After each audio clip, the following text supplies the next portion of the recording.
फरवरी को देश का आम बजट 2025 आज रहा है और ऐसे में देशवासियों को इस बार बजट से बड़ी आस भी है। हर वर्ग की अलग अलग उम्मीदें हैं। घरेलू महिलाएं रसोई गैस, सब्जियों और अन्य खाद्य सामग्री की महंगाई से राहत चाहती हैं, तो नौकरी पेशा लोग आयकर में छूट की उम्मीद लगाए बैठे हैं, जबकि छोटे व्यापारी जीएसटी और सरलीकरण और कर्ज में राहत चाहते हैं। शिक्षा क्षेत्र में छात्रवृत्ति और रिसर्च फंडिंग पर जोर है। टूरिज्म, बैंकिंग, बीमा और इलेक्ट्रॉनिक सेंटर भी अगर देखा जाए तो नीतिगत सुधारों और प्रोत्साहन की उम्मीद कर रहे हैं।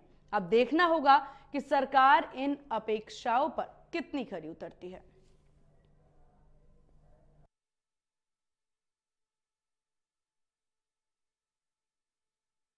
में मोदी सरकार को भी क्या है, बहुत सारी फैसिलिटी देनी चाहिए बच्चों लोगों की। क्या है कि गांव में बहुत सारे जगह ऐसे हैं जहां स्कूल नहीं है, जहां सुविधाएं नहीं है, जहां बच्चे नहीं पढ़ पाते हैं, वहां पे सुविधा देना चाहिए।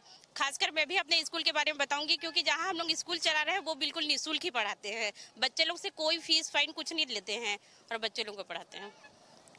कि सरकार का जब बजट पेश होगा तो कुछ चीजें महंगी होनी चाहिए।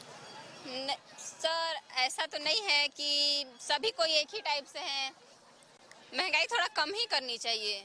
क्या क्या कम होना चाहिए? पेट्रोल, डीजल, साग सब्जी सभी में तो जीएसटी लगा है और ऐसे में थोड़ी चलेगा। सभी के फैमिली में एक टाइप नहीं है ना, तो ऐसे थोड़ी चलेगा जी। तो हमारे देश में महंगाई बहुत बढ़ी है। जैसे हमारे देश में बहुत से लोग हैं जो गरीब परिवार से हैं या मध्यम वर्ग में, या कुछ मतलब बहुत लोग ऐसे हैं जो मतलब अपने लिए अनाज तक नहीं खरीद पाते हैं। तो इसलिए तो मतलब उनके फायदे के, उनके बेनिफिट को देखते हुए सरकार को थोड़ा सा महंगाई कम करनी चाहिए। क्या रोजगार अगर अपने आप से लोग करें तो रोजगार कोई मैं नहीं, जैसे मैं कुछ कमा रहा हूँ, ऐसे लोग कमाएं तो कुछ वैसे दिक्कत नहीं होगी। तो इसमें तो कोई रोजगार के लिए तो कोई बड़ी बात नहीं है। और क्या करना चाहिए? चाहते हूँ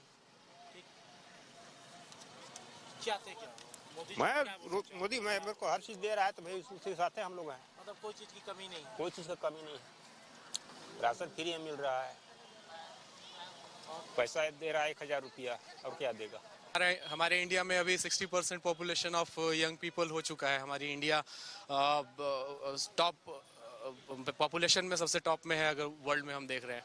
तो हमको एम्प्लॉयमेंट पे थोड़ा वर्क करना चाहिए, और एम्प्लॉयमेंट इतना गवर्नमेंट के पास है भी नहीं, तो सेल्फ एम्प्लॉयमेंट जनरेशन पे थोड़ा वर्क करना चाहिए।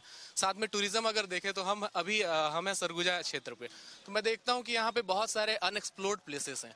तो हमको टूरिज्म को अगर बढ़ावा अगर हम दें तो छत्तीसगढ़ के इनकम में बहुत जीडीपी में बढ़ोतरी हो सकती है। ज़्यादा फोकस करना चाहिए, और ख़ास तौर पे स्पोर्ट्स पीटीआई पे, क्योंकि वैकेंसी का बात करूं तो स्पोर्ट्स का वैकेंसी आता नहीं है।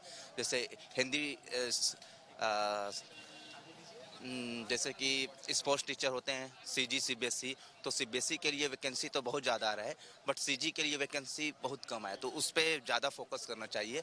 और ये तो लास्ट ईयर का था, 5 इयर्स के लेस में कोई इनकम टैक्स पेयर को टैक्सेबल नहीं था, बट ये नॉर्म्स चेंज करके अंडर 3 लाख तक, 3 लाख एंड अबव का टैक्सेबल कर दिया गया है। तो कहीं ना कहीं मिडिल क्लास और लोअर क्लास को सबसे ज़्यादा इंपॉर्टेंस ये हो रहा है कि उनको टैक्स पे करना ही करना है। ठीक है, उन्होंने डिडक्शंस बढ़ाए, बट नॉर्मल पर्सन का जो एक्सपेंसेस है as per the inflation rate, वो इस तरह से इनकम जनरेट नहीं कर पा रहे हैं कि वो अपने आप को सेटिस्फाई कर पाए अपने और फैमिली नीड्स को।